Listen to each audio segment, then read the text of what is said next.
We talked about in our last show last Wednesday, right? Duke was suing their quarterback, starting quarterback. Their quarterback they took from Tulane and Daren Mensah, right? Made him the most or highest paid quarterback, portal quarterback last year, right? Daren Mensah took them to the ACC championship, whatever you want to think about that, right? So Duke really got what they paid for, right? It was time for Mensah to move on, right? And I want to give a big shout out to the Duke fan base, right? I was in the chat. We were talking about this whole Daren Mensah thing, right? It's clear Duke fans wanted to go in a different direction, maybe except one or two that said we had to keep him. But Duke fans wanted to go in a different direction, right? He wasn't really going to get a good welcome back to the Blue Devils, right? I would say the thing Daren Mensah messed up in with this whole signing and going to Miami was announcing that he's not leaving just to say he's leaving, right? Starting to see a trend with these Miami quarterbacks, transfer quarterbacks. Cam Ward entering the draft until he's not entering the draft. Carson Beck entering the draft until he's not entering the draft. All right, Daren Mensah, right? I'm not leaving until I'm leaving, right? So they settle. Daren Mensah is going to Miami. This is going to be Miami's best quarterback in the past 3 years. Better than Cam Ward, better than Carson Beck. In my opinion, more athletic, right? Skilled, right? Has an ACC championship. I think those other two can't say, but one of those in Carson Beck said he's been to a natty maybe a couple times. He's been to the playoffs, right?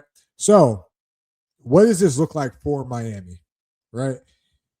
I think Mensah is a perfect fit for offensive coordinator Dawson's offense, right? Because he's a guy that's got to give them a lot more ability. Just imagine Mensah and Mark Fletcher Jr. in the backfield and what that's going to look like, right? Malachi Toney in the slot. Maybe they get another receiver. Maybe another receiver steps up, right?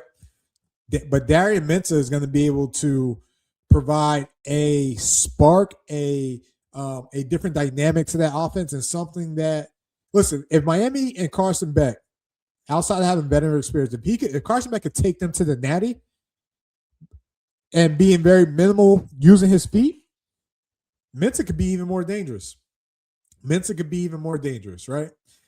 So Mensah and the U are finally a pair. But this leads me to a bigger question. And I want to give a shout out to High Top Sports. I was watching it earlier today, and they got on a topic that I started thinking about. I was like, that's a great question, right? Let me rephrase this. Is it even worth going after a 5-star quarterback anymore? When was the last time Miami had one of their own be the starting quarterback? I think Mario's been there, 4 or 5 years, right? When has one of their own, a guy that they recruit, been the starting quarterback? That's the thing with NIL and the transfer portal. It's affecting recruiting, not necessarily like the depth guys, 4-star, 3-star, stuff like that. Not necessarily like the receivers, because we've seen freshman receivers come in and make an impact, a la Malachi Toney, right? Even other positions are getting their fair share in the run. But the quarterback position at that level is really being affected. And when you look at the 5-star quarterbacks over the years, not everyone is going to be like Arch Manning and want to develop, and want to learn, right? They want to come in, they want to play right away, or they want to go get a bag and play right away, right? We may see something, and I'm forgetting his name off the top of my head. What we may start seeing is top quarterbacks going to other maybe not high-level programs, right? You think about Ryder Loins, right? He was a 5-star quarterback. He committed to BYU. I'm not going to say BYU is like that type of school, but they're not like a blue blood, right? You think about one of the other starting quarterbacks, number one quarterback in the nation, dual threat. He's going to Houston, right? We may start seeing 5-star quarterbacks going to these other programs, giving them more loyalty, right? Because those guys are losing, a la Daren Mensah, to the blue bloods, to a USC, to a Miami, right? To a Georgia, however it may be. But the NIL transfer portal quarterback carousel is really killing the 5-star quarterbacks, right? In the lower level, right? Drop a comment. Let me know what you guys think, right? Let me know what you guys think. Like, if you were a 5-star quarterback, just think, what are you looking for in school? What are you trying to accomplish? Do you think you're gonna get a fair share by the time you get to school, right?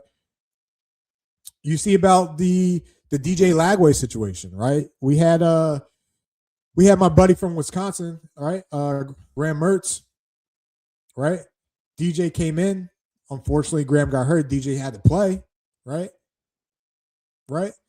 And then Florida just got Will Griffin, right? But we also just bought Philo and Trammell, and Trammell's been there. Trammell's going to be a sophomore next year, right? So if you're Will Griffin, are you willing to sit those 2 years? Listen, it's a crazy world. It's a crazy world when you think about the transfer portal, NIL, and all this stuff, and how it's affecting the lower level, especially when it comes to development. But listen, it's a college sports in general is wild, right?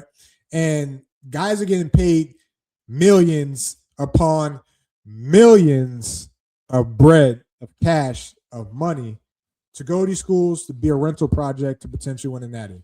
But on the other side of that, you look at what that does. Our semifinals had all transfer quarterbacks in it, right? Or you could go the Oregon model, which is what LSU is trying to do with getting a veteran quarterback, just like Dante Moore went to Oregon, or just like Sam Levitt went to LSU, but also getting another quarterback waiting in the wings that's willing to wait that year, whether it's Hussein from USC going to LSU or Dylan Raiola going from Nebraska to Oregon. That may be the new trend for Blue Bloods, hitting the transfer portal, not just for one quarterback, but for their backup as well too. So that way they're not in this predicament the following year, and you're not paying essentially top dollar, at least at the time, for that backup. It's an interesting comment. It's an interesting debate. I really would love to see what all you guys think.